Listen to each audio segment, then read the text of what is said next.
Baik, Assalamualaikum warahmatullahi wabarakatuh. Selamat malam rekan-rekan semuanya. Jadi pada kesempatan ini saya akan melanjutkan materi tentang peluang diskrit pada mata kuliah matematika diskrit. Adapun materi ini sudah di upload oleh Bu Siska di learning rekan-rekan semua sehingga rekan-rekan bisa mempelajarinya secara mandiri.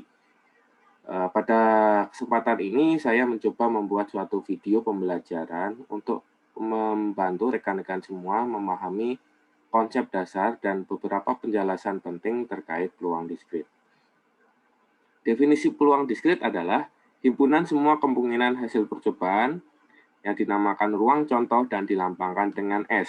Setiap hasil percobaan di dalam ruang contoh disebut titik contoh dan dilambangkan dengan X1, X2, dan seterusnya. Maka ruang contoh dalam hal ini S kapital itu sama dengan kurung kurawal titik contoh yang meliputi X1, X2, dan seterusnya sampai dengan XI. Misalkan XI adalah sebuah titik contoh di dalam ruang contoh S, maka peluang bagi XI adalah ukuran kemungkinan terjadinya atau munculnya XI di antara titik contoh yang lain di dalam S. Jadi peluang itu adalah kemungkinan titik contoh itu yang akan muncul di ruang yang sudah didefinisikan. Misalnya kalau dalam pertandingan sepak bola, suatu hasil pertandingan sepak bola itu kan ada 3 ya, misalnya menang, seri, dan kalah. Berapa kemungkinan suatu pertandingan itu berakhir dengan seri? Nah, berarti itu adalah 1/3 misalnya ya. Nah, hal ini akan nanti kita bahas di slide berikutnya. Ruang contoh yang jumlah anggotanya terbatas disebut ruang contoh diskrit. Jadi suatu ruang contoh yang anggotanya terbatas itu disebut sebagai ruang contoh diskrit. Peluang terjadinya sebuah titik contoh dinamakan peluang diskrit dan disimbolkan dengan PXI. Jadi peluang terjadinya sebuah titik contoh.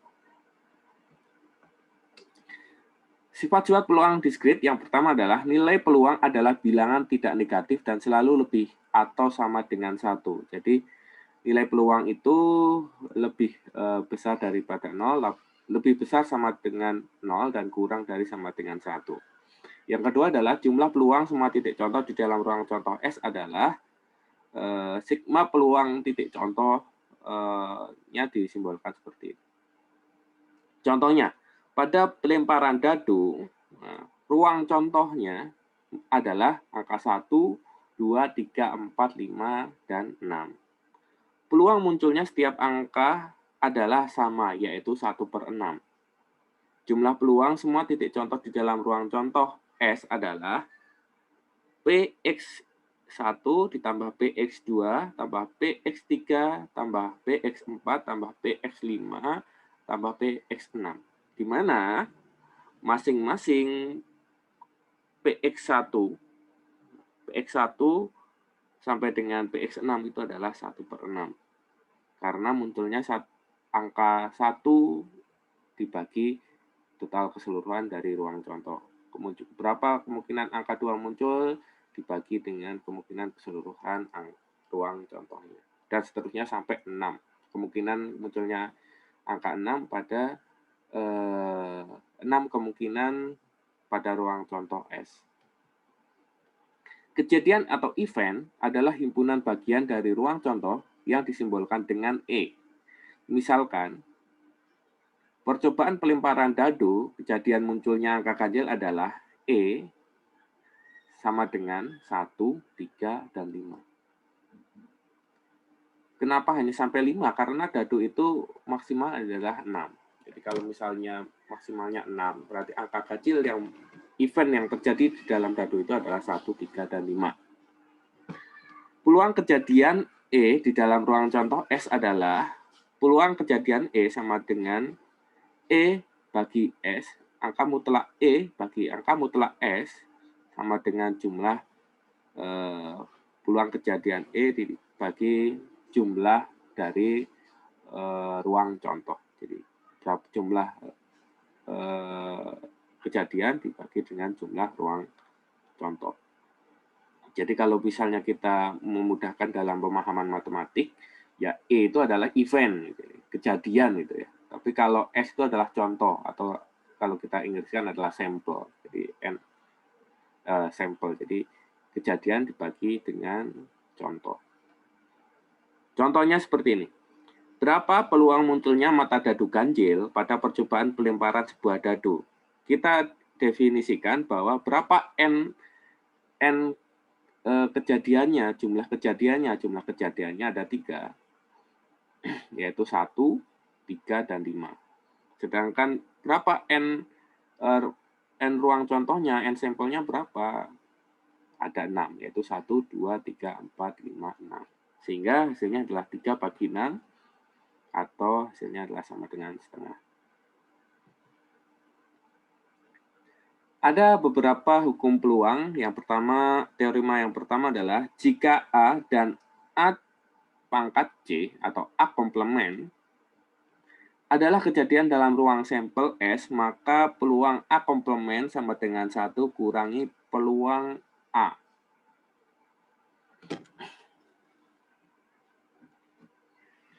Kemudian teorema yang kedua adalah jika A dan B adalah 2 kejadian sembarang dalam ruang sampel S, maka P peluang A gabungan B, jadi kalau simbol U ini adalah gabungan atau union kalau kita memudahkan dalam pemahaman dalam bahasa Inggris, A gabungan B atau A union B itu sama dengan peluang A ditambah peluang B dikurangi peluang A irisan B. Jadi A dan B, A and B gitu ya. A and B. Nah, disimbolkan dengan seperti huruf U terbalik. Apa sih bedanya U dan bedanya union dan irisan atau intersection? Bedanya adalah seperti ini. Misalkan rekan-rekan itu nanti setelah lulus kemudian akan bertemu dengan calon mertua misalnya. Nah, mertua ini bisa menetapkan apa menggunakan union atau intersection.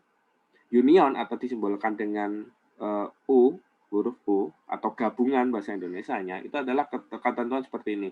Mertua itu pengen anaknya misalnya ya, anaknya itu adalah PNS dan ganteng. Nah, maaf, PNS atau ganteng. Berarti A union B. A gabungan B. Maksudnya bagaimana? Mertua itu akan menerima seseorang itu PNS saja atau ganteng saja atau PNS dan ganteng. Jadi semuanya itu diterima. Jadi kalau A gabungan B atau A union B itu semua kriterianya masuk. Bedanya apa dengan intersection atau irisan yang disimbolkan dengan U terbalik itu adalah dan. Dan itu menandakan bahwa jika ada 2 kriteria misalnya PNS dan ganteng, maka kriteria itu harus terpenuhi dua-duanya. Misalnya PNS saja atau ganteng saja itu nggak masuk.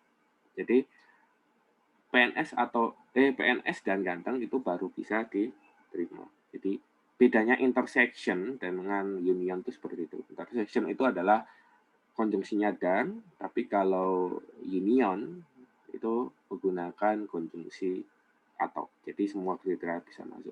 Sehingga kita kembali ke teorema kedua ini, jika A dan B, 2 kejadian sembarang dalam ruang sampel S, maka peluang A gabungan B itu sama dengan peluang A ditambah peluang B dikurangi dengan peluang A irisan B. Kemudian yang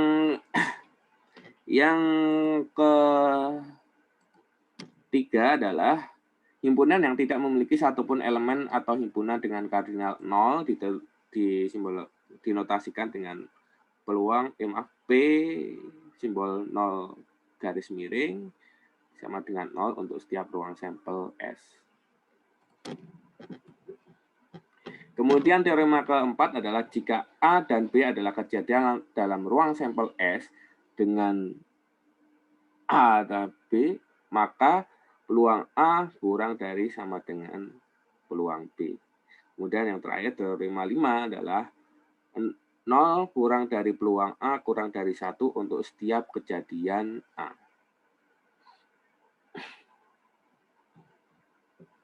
Contoh, jadi ini sedikit di literatur terkait peluang ya. Misalkan percobaan melibatkan 20 balok bernomor label 1 sampai 25 yang ditempatkan ke dalam ember dan diajak seluruhnya. Jadi kita definisikan dulu ini. 25 balok ini maksudnya apa? Apakah dia titik contoh, ataukah itu event atau kejadian, ataukah itu sampel. Dalam kaitannya ini, maka 25 balok itu merupakan sampel atau ruang contoh. Jadi, ruang contoh yang dinotasikan dengan S besar itu sama dengan 1, 2, 3, 4, 5, dan seterusnya sampai dengan 25. Sehingga jumlah dari ruang contohnya itu adalah 25. Kemudian, jika satu balok dipilih dari ember, berapa peluang terpilihnya balok berlabel 9? Jadi berapa sih peluang ketika Anda ngambil balok tersebut, kemudian berapa sih peluangnya Anda bisa mendapatkan balok dengan angka 9 ya. Berlabel 9 itu bukan yang ada labelnya 9, tapi balok dengan angka 9. Misalkan, kejadian terpilihnya balok berlabel 9 adalah 1 kali, yaitu angka 9. Sehingga peluang event E itu sama dengan 1/25. Jadi kemungkinan mendapatkan angka 9 itu adalah peluangnya 1/25. Jika satu balok dipilih dari ember, berapa peluang terpilihnya balok berlabel ganjil? Oke, misalkan kejadian terpilihnya balok berlabel ganjil, itu sama dengan angka keganjil dari 1 sampai 25. Jadi kalau kita hitung berapa jumlah angka ganjil dari 1 sampai 25, itu ada 1, 3, 5, 7, 9, 11, 13, 15, 17, 19, 21, 23, 25, yang jumlahnya adalah 13. Sehingga peluang terpilihnya angka ganjil dalam ruang contoh tersebut adalah NE-nya 13 dibagi NS-nya adalah 25. Jadi peluangnya adalah 13/25. Kemudian ada lagi, jika satu balok dipilih dari ember, berapa peluang terpilihnya balok berlabel dengan angka lebih besar dari 20?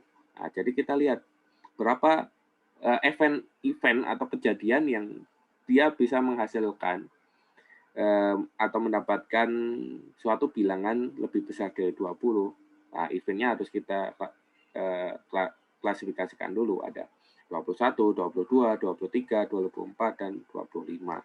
Sehingga jumlah kejadiannya adalah 5. Sehingga peluang event terpilihnya balok berlabel dengan angka lebih besar dari 20 adalah NE dibagi NS, di mana NE itu ada 5, yaitu angka 21 sampai 25, dibagi dengan 25, yaitu ruang contoh dari angka 1 sampai 25. Sehingga hasilnya adalah 1/5.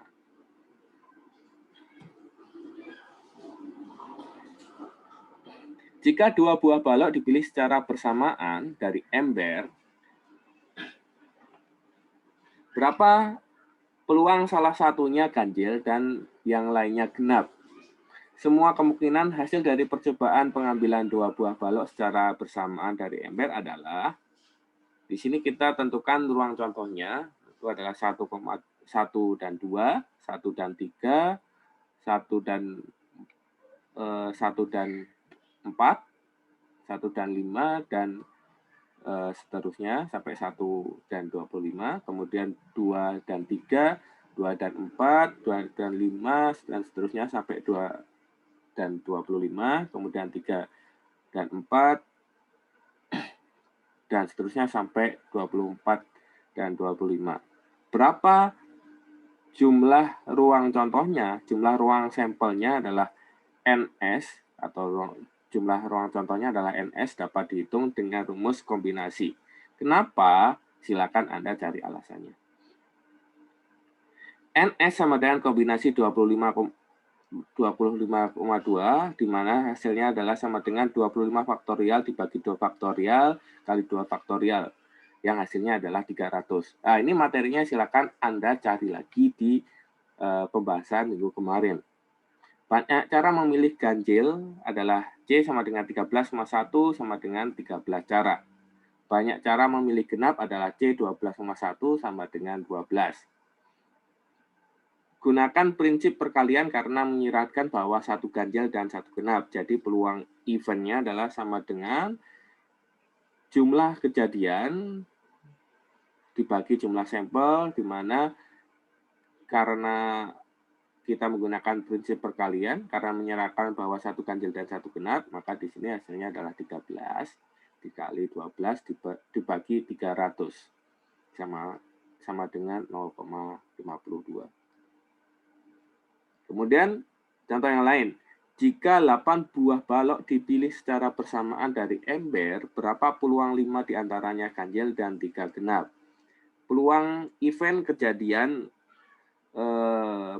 jumlah 8 balok yang dipilih, di mana 5 diantaranya ganjil dan 3 diantaranya genap adalah jumlah kejadian E dibagi jumlah sampel sama dengan kombinasi 13, 5, dan kombinasi 12, 3. Jadi 13 ini adalah hasil yang tadi. Nah, berapa banyak cara memilih genap dari yang poin 4 yang barusan saya jelaskan. Berapa banyak cara memilih ganjil, yaitu 13, dan 5-nya di sini, oke, 5-nya di sini adalah peluang 5 diantaranya ganjil. Kemudian kombinasi 12,3, 12 di sini adalah banyaknya cara memilih genap, yaitu 12, yang kita ingin cari adalah berapa kemungkinan 3 diantaranya genap, jadi 12,3. Kemudian dibagi dengan kombinasi 25 adalah ruang contohnya, 8. 8 itu adalah 8 buah balok yang dipilih. Nah, sehingga hasilnya adalah 572 dibagi 2185 yang hasilnya adalah 0,262. Catatannya adalah baca dan pahami ragam soal dan penyelesaian di buku matematika diskrit karangan Rinaldi Munir. Nah, silakan Anda searching di Google, kemudian cari yang terkait matematika diskrit karangan Rinaldi Munir. Itu cukup lengkap ya pembahasan terkait hal tersebut.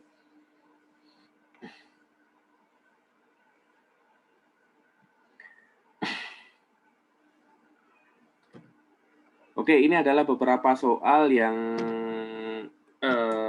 bisa Anda pelajari. Kemudian ada tugas yang harus Anda kerjakan di learning, silakan Anda akses. Kemudian Anda selesaikan. Ini barusan saya coba akses ke learning masih bermasalah, jadi coba saya buka ya. Terkait matematika diskrit itu ada soal yang harus rekan-rekan atau rekan-rekan kerjakan, yaitu latihan 4. Silakan pelajari materi yang tersedia di learning, jadi materi ini, dan silakan Anda pahami jika belum jelas melalui video pembelajaran yang saya sampaikan di sini. Kemudian kerjakan soal yang ada dan dikumpulkan paling lambat 2 April 2021 sebelum pukul 8.40 waktu Indonesia Barat. Jadi silakan kerjakan soal ini dan dikumpulkan di learning yang tersedia. Contohnya nomor 1, berapa peluang bahwa sebuah bilangan bulat yang tidak melebihi 100 habis dibagi 3? Nah, kita harus pahami apa saja yang diketahui di sini. Yang diketahui adalah bilangan bulat yang tidak melebihi 100. Berarti ruang sampelnya berapa? Ruang sampelnya adalah bilangan bulat sampai dengan 100. Kemudian habis dibagi 3. Jadi berapa event kejadian yang dia diperoleh dari bilangan yang habis dibagi 3, misalnya 3, 6, 9, dan seterusnya. Nah, kemudian kita bisa menentukan jumlah eventnya dibagi dengan jumlah ruang contohnya. Ketemulah seperti itu. Dan silakan Anda pelajari materi, kemudian Anda kerjakan keseluruhan soal ini. Ada 4 soal dan dikumpulkan di learning yang tersedia. Demikian penjelasan yang dapat saya sampaikan. Mohon maaf jika dalam penyampaian terdapat kesalahan dalam tutur kata. Harap dimaklumi, dan jika ada sesuatu hal yang dalam penjelasan saya kurang jelas atau kurang bisa dipahami, Anda bisa menanyakan langsung melalui WA. Demikian yang dapat saya sampaikan. Terima kasih atas perhatian rekan-rekan semuanya. Salam sehat, semangat. Wassalamualaikum warahmatullahi wabarakatuh.